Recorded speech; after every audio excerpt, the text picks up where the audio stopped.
Boxing update mga tol, Ryan Garcia sinabing mayabang talaga magsalita itong si Stevenson kahit sa personal.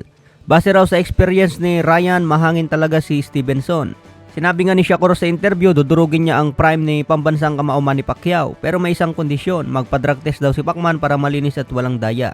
Kaya bad trip si Ryan sa kilos at pananalita ni Stevenson. Alam daw ng mga fans na hindi magandang pinakita ni Stevenson dahil takot bumato ng suntok. Isang ambalang ni Consecao, tumatalon agad patras si Stevenson. Bias lang daw ang commentator ng ESPN, masyadong hype kay Stevenson, sinasabing sweet science. Samantala may banat din si Ryan kay Tank Davis. Kahit natalo via TKO kay Tank, alam daw ni Ryan na mas better pa rin siya at tatalunin niya si Tank Davis sa 140 pounds. Hindi raw kasi maganda ang naging kondisyon ni Ryan sa 136 na walang rehydration clause. Kaya motivated si Ryan na makabawi kay Tank, kailangan daw ng rematch. Target din ni Ryan itong si Teofimo Lopez at Devin Haney. Nakanda rin lumaban si Ryan sa 147 pounds. Kahit sino raw kalaban basta magbigay ng exciting fight sa mga fans. Samantala pinuri naman ni Ryan si Devin Haney. Mananalo daw siya kontra Regis Prograis sa December 9. Pure boxer umano ang galawan ni Haney. Bumabato ng maraming suntok at hindi raw makasabay dito si Prograis. Pero may lakas naman daw si Prograis, ito raw ang pag-asa niya kung maipatama ng solid. Nagbigay din ng prediksyon si Ryan sa paparating na laban kontra Oscar Duarte.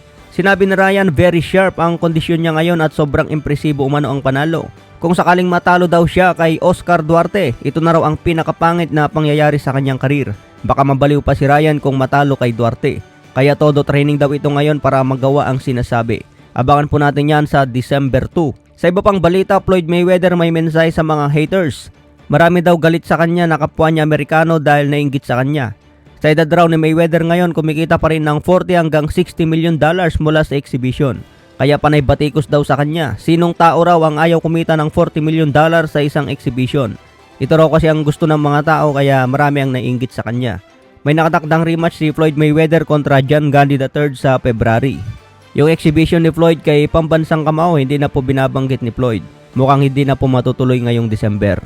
Pakinggan po natin ang buong pahayag ni Floyd Mayweather. So they're upset that I'm able to go out there and continue to make 40 and 50 and 60 million outside the ring. You can't get mad.